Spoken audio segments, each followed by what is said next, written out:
ពាក្យថាស្វាមីតាស្រីយល់ទេមានស្ងួន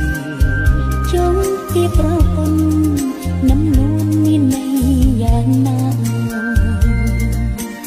រឿងមួយជាសិទ្ធ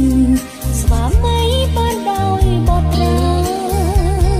សង្គមគ្រួសារគឺជាខ្សែចរមេដួងអូនរឹងព្រលឹងចង់ឈ្នះស្នេហាដូចពីចាត់ថាក្នុងពួងនៅទីជាងស្មៅ